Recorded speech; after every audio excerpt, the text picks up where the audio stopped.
Most players multi-class because one reason: power. Better damage, better combos, stronger builds. But some of the most memorable characters, especially in shows like Dimension 20's Fantasy High, don't multi-class because it's optimal. They multi-class because something happened. A deal, a failure, a turning point. So instead of asking, what build should I take next? Try asking, what just happened to my character, and how did it change them? Let's ground this in the actual rules for a second. In the player's handbook, Multiclassing says that multiclassing allows you to gain levels in multiple classes, and you can take a level in a new class instead of your current one to realize a character concept that may not be reflected in a single class. That word matters. Concept. Not build, not combo, concept. And there's also prerequisites. You need at least 13 in main ability of both classes. So, for example, if you're a barbarian multiclassing into a druid, you need strength and wisdom at 13 or higher.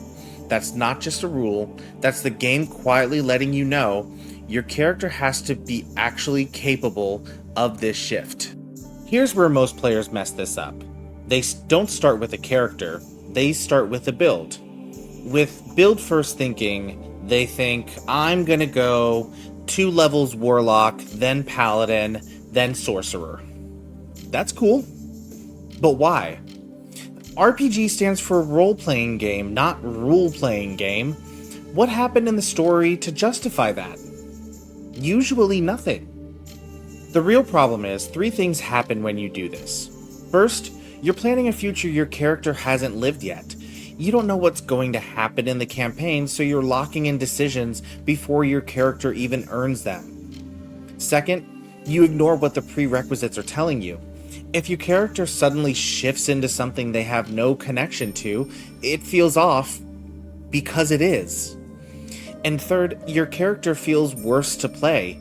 You delay your core features such as extra attack, higher level spells, subclass abilities, so now you're weaker and less interesting. Now, flip it. Instead of planning it, you react to the story. Multiclassing now becomes a reaction to something, so like you almost die and you become tougher. Your party comes in contact with a dark entity and you decide to side with them. Warlock.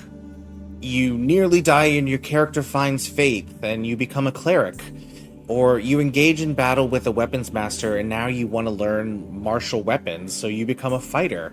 Or in a moment of powerlessness or innate power awakens in you, you become a sorcerer. You're a wizard. I'm a what? Oh. And now the class change feels earned, not chosen. Most recently, in shows like Critical Role, characters don't just level up, something pushes them there. A patron appears, a belief shifts, a relationship changes, then the mechanics follow. Same thing in Dimension 20's Fantasy High, multiclassing happens at turning points, not just because they hit enough XP. And here's where people get confused. Most official adventures don't tell you to multiclass. They don't say, hey, take a level in Warlock here. But they create the exact moments where it makes sense. For example, in pact-heavy campaigns such as Curse of Strahd, if your campaign's dealing with powerful entities or dark bargains or survival at any cost, you're basically being handed a Warlock multiclass moment. Where in Curse of Strahd, they have the dark powers, temptation, survival, or descent into Avernus, where there's literal deals with devils. This is where a character goes, yeah, I'll take the deal. Or faith and crisis campaigns, when the story pushes beliefs, purposes, or identity. That's where divine multiclassing shows up. For example, Icewind Dale, Rime of the Frost Maiden, where there's isolation, survival, or desperation, or Tomb of Annihilation, where there's death, meaning, and purpose. This is where characters find faith or lose it. Or in some travel and training campaigns, where you have campaigns with long journeys, factions, and mentors. perfect for learning something new, such as Storm King's Thunder, where there's travel, alliances, and factions, or Princes of the Apocalypse, where there's different groups and different ideologies. This is where multiclassing looks like I spent time training with someone. If we want to go even further back in older D&D, did this more directly, with some adventures that were way more direct about this, such as Mad Monkey versus the Dragonclaw. That module literally lets characters learn new fighting styles through the story and break normal class boundaries. So, do you notice the pattern? Multiclassing doesn't come from the rules, it comes from temptation, belief, training, survival. The module gives you the moment, and you decide if your character changes because of it. So, here's how to actually run this without it turning into chaos. For example, using milestones instead of XP. Level up based on story moments. Big wins, big failures, the character shifts. Another way, you can ask yourself one question. Did this moment change my character? If not, stay your class. If it did, multiclassing now becomes an option for you. And just connecting it simply, I made a deal, warlock, I trained, fighter, I found faith, cleric, done. Another step you can take is by talking to your DM, and this only works if your DM supports it. They create the moments, so you choose how your character reacts. For example, you're playing a rogue, and you rely on stealth and you avoid direct fights.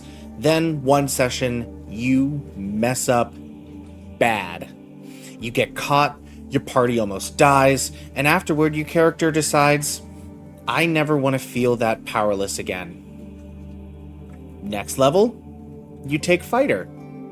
Not because it's optional or optimal, because it makes sense. The player's handbook gives you the option to multiclass, but it doesn't tell you when. That part comes from the story. And when you play it that way, you stop building characters and start watching them change. What's a moment in your campaign that could have led to a multiclass? Or one you're thinking about doing? Drop it in the comments because I want to hear it. Thank you so much for watching the video today. If you can, like and subscribe this video.